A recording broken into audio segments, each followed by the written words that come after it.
Double Dragon 5: The Shadow Falls, released in 1994 for the Super Nintendo, Atari Jaguar, and today's subject matter Sega Genesis. We covered the Super Nintendo version ages ago, and this was on a multi-cart Genesis thing, so imagine my joy in revisiting this game after all these years. Just as I'm having to imagine said joy because there is none to be found here. I may be giving a bit away, but let's not jump ahead. Double Dragon, the arcade series of side-scrolling beat-em-ups from the 80s, got turned into a merchandising empire in the 90s for some reason, and ended up with its own terrible animated cartoon that I've never seen, but I've heard nothing but bad things about, apparently, allegedly, and it looks kinda silly like most children's animated fare at the time, I suppose. Said cartoon was the subject for this, the 5th game in the Double Dragon series.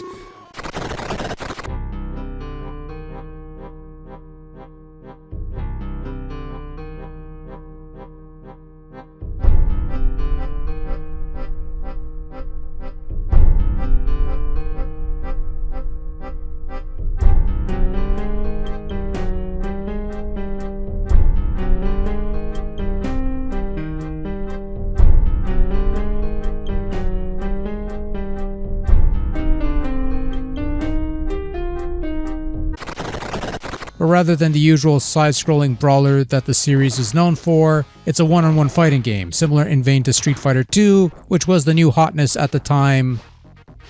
Or was it Doom? Try to imagine a Double Dragon game in the vein of Doom. Now, Double Dragon did get another fighting game on the Neo Geo based on that movie, which was later ported to PlayStation, and that game wasn't too shabby.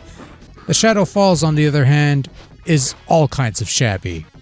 Maybe that should have been the subtitle. Double Dragon 5: The Shabby Falls. I tried. Anyways, the game boasts 10 playable characters, including the 2 Lee brothers, Bimmy and Jimmy, who both played the same, and 8 other people I don't care about, along with 2 boss characters who are only playable with a code. I presume these are all characters from the cartoon, I wouldn't know. The game also boasts a couple of game modes. Tournament, which is your usual beat everyone to get a personalized ending arcade mode type thing. Versus, which is the usual 2-player versus mode. And finally Quest, which is a story mode of sorts, which has you guiding the Lee brothers or anybody else. In the story mode, there's also character bios and an option to watch a demo of the game in action. So that's something, I suppose. Double Dragon 5's control scheme is the typical 6-button setup, 3 punch buttons and 3 kick buttons of varying strength, which means you'll probably be better off using the 6-button pad as opposed to the stock 3-button variety, as is usually the case with these sorts of things. Each fighter has a number of special moves that are theoretically executed, with the usual button and joystick combinations, your quarter circles, charge moves, etc. The game also has a quirk of knockback after each landed blow, which makes chaining combos a bit of a challenge here, but not entirely outside the realm of possibility. A neat little bit with this game, if I could be somewhat positive here, is that if you land a specific blow on a fighter, that fighter will basically die in a somewhat gruesome fashion. Sort of like a kitty fatality of sorts, and that sounded worse than it actually is. So if you hit one of the Lee brothers with a heavy punch, for example, he'll explode and only his bones will remain. If you hit Ice Pick, for example, with a crouching medium punch, he'll shatter into pieces. This was a bit of a surprise seeing finishers of that sort in a game based on children's fare, but it's a neat little thing, I guess, I suppose. And after that, the gameplay falls apart, starting with control, which is not very good.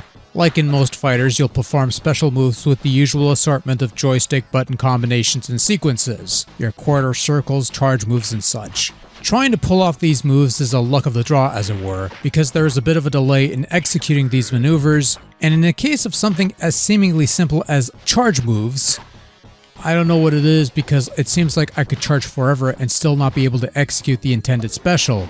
I've read somewhere that if you're charging a move, for those wondering, you hold back in a direction, after a couple of seconds you go to the other direction and you... Anyways. So if you're charging a move and you get hit, you have to redo the whole sequence from scratch. I don't know if that's actually the case. All I know is that once in a blue moon, I'll pull off a move I'm trying to pull off, and other times, I'll just stick with the basic assortment of punches, kicks, and whatnots, since those seem to work best, that is to say, they actually work. So yeah, it doesn't control particularly well. Actually, it might be worse than Control on the Super Nintendo version, which is baffling considering it should be the other way around, but dealing with faulty laggy controls on top of a fairly challenging AI, regardless of your skill setting, does not make for a fun experience with Double Dragon 5 The Shadow Falls. There is a 2-player component, of course, but honestly, why play this when you could play a proper Street Fighter game? Or rather, why play this when you could play a proper Double Dragon game? All that said, Double Dragon 5 is at the very least a decent looking game if nothing else, the overall art style and character designs notwithstanding. Characters are somewhat large and animated well enough, not great but no worse than what I've seen in other fighting game schlock at the time. Backdrops are pretty decent looking and comes close to matching the overall visual quality of the Super Nintendo version, save for the obvious lesser color count that makes some lines more apparent. I do like the occasional blood splats that occur with some hits, which makes this game earn its MA13 rating for largely children's fare. It looks fine, not great, but fine.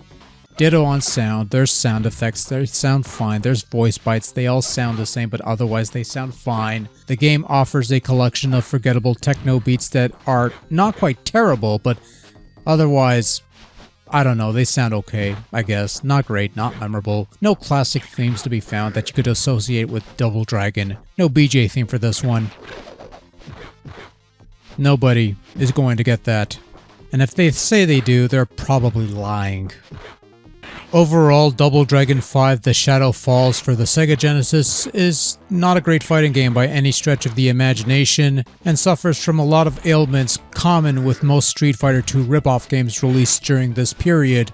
Stiff controls, lame gameplay, crappy characters, and being a licensed product based on a cartoon of apparently meandering quality are the hail of bullets that all but kills this game's stock after getting punched in the belly. If you want a good Double Dragon fighting game, just play the Neo Geo version or even its PlayStation port if possible. Otherwise, just stick with what works and don't bother with this one. It's not worth it.